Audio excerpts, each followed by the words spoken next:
welcome to another video about the wonderful world of Latin and ancient Rome. Today's video will help you ponder how to build a Roman toilet.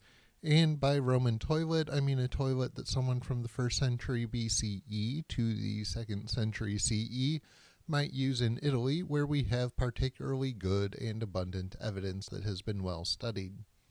First, one needs to narrow down what type of toilet they might want. If they're upper class or live on an upper floor of an apartment building, they might like the convenience of a chamber pot. This is a small ceramic vessel to relieve oneself in and empty, possibly by someone else, and hopefully into a latrine. Of course, the satiric poet Juvenal complains people sometimes empty their chamber pots into the streets from their lofty windows.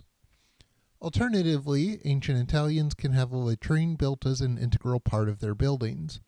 For an upper-class Italian or someone on a higher floor, it could be a latrine with a single seat. This is what we see for the Emperor's friends at Hadrian's Villa in Tivoli. For a lower-class Italian or someone searching for a latrine in a more public setting, like near the Forum, a bath, a theater, or amphitheater, the latrine might have multiple seats. So what do these latrines look like?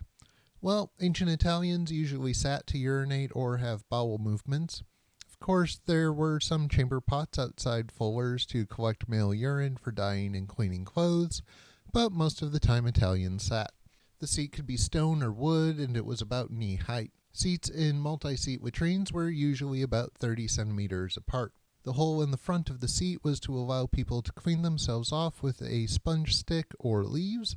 These ancient toilet paper alternatives would have been cleaned in the gutter in front of the latrine, which sometimes had running water or in a nearby bucket or basin.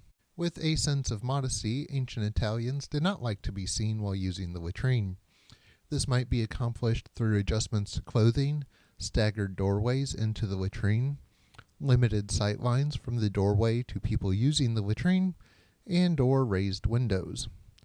Like many Roman windows, if there was a window or two in the latrine, they would be high and provide a source of light and ventilation. The decoration for most latrines was relatively plain, with white upper walls and dark lower walls.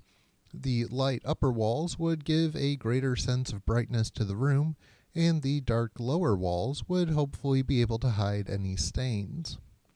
In the 2nd century CE, there was a greater tendency towards luxury latrines with more marble and fancier mosaic decorations, like in this public latrine from Athens, Greece.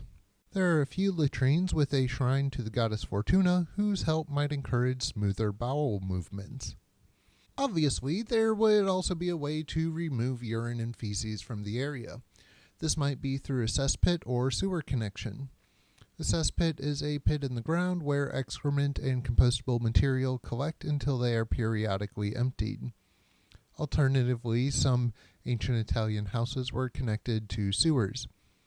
Today, we consider the removal of human waste from houses and public buildings an important measure for sanitation and prevention of disease.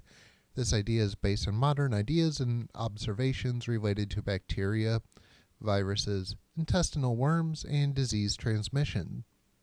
Ancient Italians did not have these ideas, and they suffered from more worms in their digestive tract. So, what factors did they consider when deciding between a cesspit or sewer? A cesspit works best when the liquid waste can seep away and solid waste is left behind. This can happen with porous subsoil and groundwater fairly low down from the surface. So, cesspits are often found in Pompeii, which meets these conditions. There's a graffito from Pompeii recording that it cost 11 asses, or nearly 3/4 of a denarius, to empty a cesspit. Access to the cesspits in Pompeii was usually through the garden or an adjoining sidewalk. The contents then most likely were used as fertilizer in fields.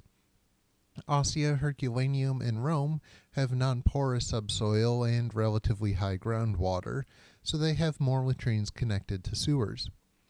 Rome, Herculaneum, and the streets of Pompeii that acted like open sewers have a steep enough slope to channel wastewater away from the city and into the sea or river. Ostia, however, is pretty flat, and not all of Herculaneum sewers open to the sea, so their sewers have multiple manholes from which they could be emptied like cesspits. Of course, Rome sewers were originally built as storm drains, and they did not have traps or gooseneck pipes. There were still some dangers to connecting your house to a sewer line. Floodwater and gases like methane could come up from the sewer. It is also possible animals like rats, or according to one story from ancient Spain, an octopus, could enter buildings from the sewer. Regardless of location, multi-seater latrines were connected to sewers.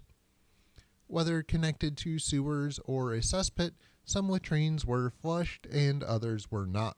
This mainly depended on where they were located. Multi-seater latrines in a public or service area, called foricae, were connected to a sewer and flushed, usually with overflow or wastewater from fountains or a nearby bath complex. Some may have been flushed continuously, and others may have been flushed 1 or 2 times per day. Obviously, flushing requires water or other liquid and the help of gravity. This is partly why smaller flush toilets had a floor slanting into a drain and some sort of water handy. This water might be in the form of a bucket from a nearby fountain, inside or outside the house.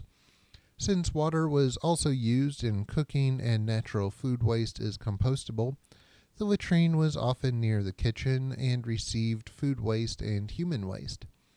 Indeed, a sewer from Herculaneum contained eggshells, poppy seeds, fig seeds, olive pits, fish scales and bones, small animal and bird bones, sea urchin spines, and seafood shells. If water was not handy, or the toilet was on an upper floor, the latrine might not be flushed. Many upper floor latrines were in a small niche where the seat was directly over the drain chute, so that they did not need to be flushed.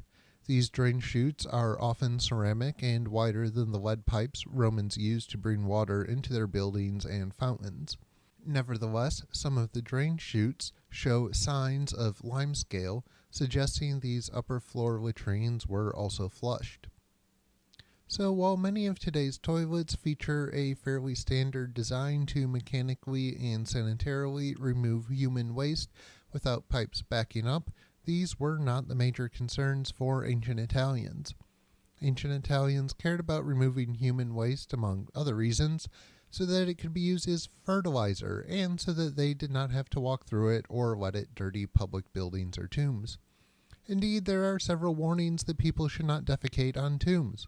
They also cared about how to best remove excrement based on the physical characteristics and water table of their cities.